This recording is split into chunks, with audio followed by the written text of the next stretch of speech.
I've spent years examining the rise and fall of fortunes, the roar of booming markets, and the silence that follows a crash. Among all the lessons I've gathered, one voice stands out, that of Benjamin Graham, the father of value investing. In the 1940s, Graham observed a troubling pattern. Most investors, despite access to the same markets and information, were losing money. Not because the market was inherently unfair, but because they misunderstood its nature, and more importantly, themselves. He saw that investing is not merely a matter of numbers, balance sheets, or stock prices. It is a reflection of human behavior, of fear and greed, of patience and impatience. The rules, he said, were simple, yet most ignored them, falling into traps that had existed for decades and would persist for decades more. Today, the markets have changed in tools, speed, and scale, but the human impulses Graham studied remain identical. Panic selling in a downturn, chasing the latest fad, overtrading, overconfidence, these forces continue to consume the unprepared investor. In this video, we will explore Graham's warning from the 1940s, why most investors lose money, and what separates the small minority who succeed. We'll examine historical examples from Graham's era, from the crashes and recoveries of the early 20th century, and draw parallels to the markets we navigate today. By the end, you'll understand not only the mistakes that most investors repeat, but also the principles and mindset that can help you avoid them. Because Graham's wisdom isn't just about stocks, it's about understanding yourself and how to survive and ultimately thrive in a market that tests every investor again and again. But to understand why so many fail, we first need to look at the struggles all investors face and why human nature is often the greatest obstacle. Benjamin Graham realized early on that the majority of investors fail not because of bad luck, but because of predictable human behavior. In his eyes, the market is rarely the enemy. It is the human mind reacting to the market that causes most losses. During the 1940s, the scars of the Great Depression were still fresh. Many investors had been burned by speculation in the 1920s, losing their life savings when stock prices collapsed. Graham observed that even experienced investors often repeated mistakes. They chased rising stocks too late, panicked when markets fell, and let emotion dictate action instead of reason. The problem wasn't intelligence, it was impulse. People assumed that price movements reflected certainty or inevitability. They believed that past trends guaranteed future success. And when reality didn't match expectation, they sold in fear or bought in greed, and the losses piled up. Even today, the same dynamics play out. Retail investors jump on hot trends, influenced by social media or news cycles, often buying high and selling low. The medium has changed, but the human impulse remains the same. Graham's insight is timeless. Survival in investing depends less on prediction and more on understanding your own reactions. The key lesson is clear. The investor's struggle is internal before it is external. Fear, impatience, overconfidence, these are the forces that destroy wealth. And so Graham began to study not just companies and stocks, but the psychology behind every investment decision. But understanding psychology alone is not enough. To succeed, one must also distinguish investing from speculation, a line that, in Graham's view, most people failed to see. Graham drew a clear, uncompromising line between investing and speculation. To him, investing was deliberate, patient, and based on thorough analysis. Speculation, by contrast, relied on hope, luck, or the belief that price movements alone could generate wealth. In the roaring 1920s, speculation was rampant. Stocks were bought on margin, fueled by optimism and rumor. Prices soared far beyond the value of the underlying businesses. When the bubble burst in 1929, those who speculated lost everything. Graham watched as fortunes evaporated overnight, not because the market was wrong, but because speculation ignores the fundamental rules of finance. He warned that most losses occur when investors masquerade as intelligent operators while actually gambling. Speculation can feel exciting, even rational, but it comes at a cost. The higher the thrill, the higher the risk of permanent loss. Modern parallels are obvious. Consider the mania of meme stocks, cryptocurrency hype, or any asset experiencing rapid social media-fueled attention. Retail investors pour money into hot trades, often ignoring fundamentals. They are following the same impulses Graham warned about decades ago. Graham's prescription was simple yet revolutionary. Know the difference. True investing requires research, valuation, and a margin of safety. Speculation, while not illegal, should be recognized for what it is and managed accordingly. Even the most disciplined investor can fall prey if they confuse speculation with investing. And this is where the principle of the margin of safety becomes essential, a buffer against both error and misfortune. One of Graham's most enduring principles is the margin of safety, the difference between a stock's intrinsic value and its market price. In his view, the margin of safety is not just a tool, it is a lifeline. It protects the investor against miscalculations, market swings, and the unpredictable nature of human behavior. In the 1940s, Graham observed investors buying securities without a sufficient margin of safety. They paid prices that assumed perfection, flawless earnings, uninterrupted growth, and constant optimism. When reality fell short, losses were inevitable. He compared investing without a margin of safety to building a bridge without considering the weight it must carry. It might hold for a while, but failure is only a matter of time. Today, the principle is just as relevant. Investors often overpay for popular stocks, chasing trends or expecting that yesterday's success guarantees tomorrow's. Even sophisticated tools and real-time data cannot replace the protection offered by a margin of safety. It allows patience, discipline, and reason to prevail over emotion and hype. Graham's lesson is straightforward. Never assume perfection. Always build in a cushion. Price wisely, buy wisely, and allow your strategy to absorb error. Without it, even the most intelligent investor can find themselves on the losing side of the market. Yet margin of safety is only part of the picture. Another common pitfall, Graham noted, was overtrading and excessive activity, which erodes returns even for those who understand value. Graham was clear: motion does not equal progress. He observed countless investors who believed that constant buying and selling, reacting to every tip, every headline, every market fluctuation, would lead to greater profits. In reality, it often led to losses.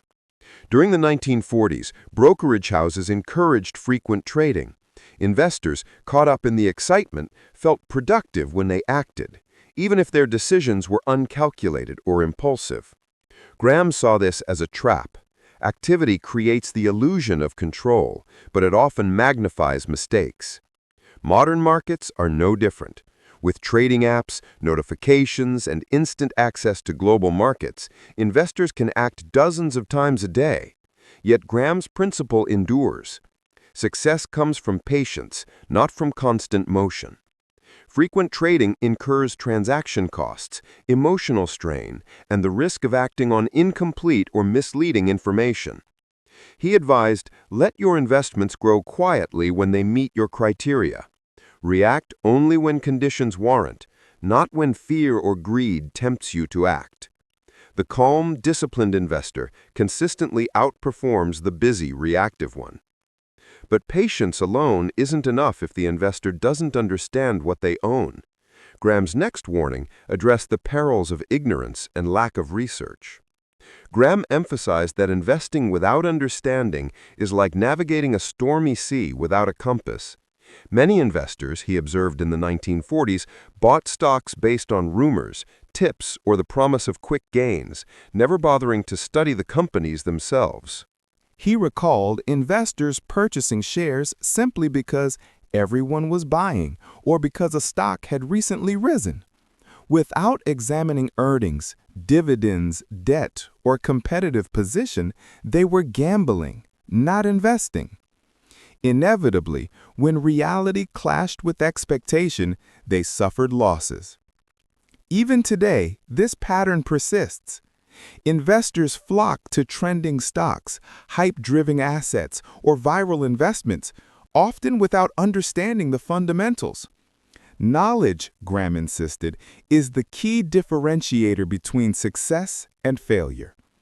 It is not about knowing every detail, but about understanding enough to identify reasonable value and avoid unnecessary risk. He urged, study the business, understand the numbers, and recognize what could go wrong. Ignorance is expensive. Preparation provides a cushion against the market's inevitable surprises. And yet, even knowledge alone cannot prevent losses if the strategy does not match the investor's temperament. Graham repeatedly stressed that self-awareness is as critical as research. Graham understood that not all investors are the same. He categorized them into defensive, enterprising, and speculative types, each with a temperament suited to certain strategies. Misalignment between temperament and approach, he warned, is a major cause of loss. A defensive investor who tries to outsmart the market by picking individual stocks may become anxious, overreact, or abandon their strategy prematurely. An enterprising investor, constrained by a passive approach, may grow frustrated and take unnecessary risks to beat the market. And the speculator, acting without awareness of risk, often suffers catastrophic loss. In the 1940s, Graham observed investors abandoning principles under stress, selling during panics, buying into bubbles, or chasing profits against their natural tendencies. The lesson is timeless. Choose a strategy that suits your temperament and follow it with discipline. Even the most intelligent or well-informed investor can fail if they ignore this. Understanding your own tendencies, comfort with risk, and patience level is essential for aligning strategy with temperament. Yet Graham also offered surprising, counterintuitive lessons, truths that seem obvious in hindsight but are often ignored in practice. Some of Graham's most profound advice runs counter to what most investors naturally feel. For example, he often suggested that doing nothing can be the wisest choice. In a market full of noise and temptation, resisting action, not chasing every trend, preserves capital and allows value to emerge over time. Another lesson, risk is often psychological, not just financial. Panic and greed amplify losses far more than market volatility itself. Graham observed that many investors lose money not because their assets failed, but because their emotions led them to buy high and sell low. He illustrated this with examples from the post-1929 recovery. Investors who waited calmly, analyzing companies with discipline, purchased undervalued stocks at discounted prices and prospered over time. Meanwhile, those reacting to fear or excitement eroded their wealth. Modern investors face the same challenges. News cycles, social media, and instant access to trading can magnify emotional responses. Yet Graham's counterintuitive advice endures. Patience, rationality, and inaction when appropriate are not signs of weakness. They are strategies of strength. But understanding these lessons alone is insufficient. The final piece of Graham's warning concerns the timeless takeaways that protect and grow wealth. When we step back from the specifics of history, Graham's warning from the 1940s becomes clear. Most investors lose money not because the market is unpredictable, but because they misunderstand themselves. Fear, greed, impatience, Speculation and overconfidence, these are the forces that erode wealth across decades. Graham's guidance is remarkably simple, yet difficult to follow. Know your temperament and align it with your strategy. Distinguish investing from speculation. Understand the difference between rational analysis and hopeful guesswork. Maintain a margin of safety. Protect your capital by buying below intrinsic value. Exercise patience and discipline. Resist the urge to overtrade or react emotionally. Educate yourself. Knowledge is your defense against market uncertainty and rumor. These principles worked in the volatile markets of Graham's day, and they continue to work in today's hyper-connected, fast-moving financial world. The tools may have changed, but human nature has not. Those who understand themselves, act rationally, and respect the timeless rules of investing consistently outperform those who chase excitement or yield to impulse. The final lesson, perhaps the most enduring, is that investing is not a game of luck. It is a practice of self-knowledge, discipline, and reason tested over time, across markets, and through generations.